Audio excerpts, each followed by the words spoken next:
নেতারা কেমন?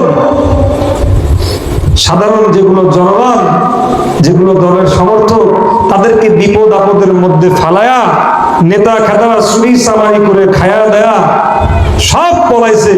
সাধারণ জনগণ এখন পড়ে গেছে বিপদের মধ্যে। কি করলাম? ঠিক না ঠিক? এরকম নেতার আদর্শ মানলে দুনিয়াতে কখনোই শান্তি বর্ষণ হবে না।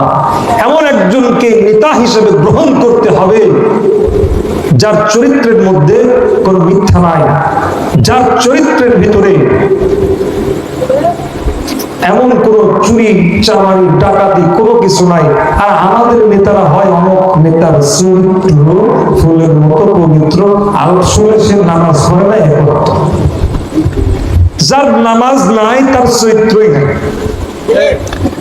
আল্লাহ রাসূল সাল্লাল্লাহু আলাইহি ওয়াসাল্লাম হাদিসের মধ্যে বলেন, যার নামাজ নাই তার চরিত্রই নাই।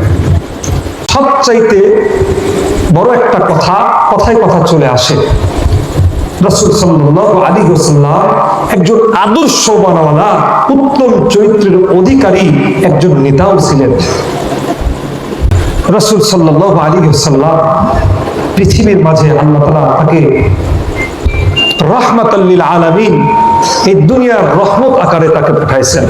দেখেন তিনি কেমন একজন নবী যে আল্লাহ তাআলা নিজের নাম রাখলেন রব্বুল আলামিন, তার নবীর নাম রাখছেন রাহমাতুল লিল আলামিন।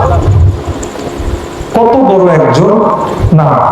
নিজের নামে 12 অক্ষর লা ইলাহা ইল্লাল্লাহ, একটা জবর জের পেশ আছে কিন্তু কোন হরফের নুক্তা নাই।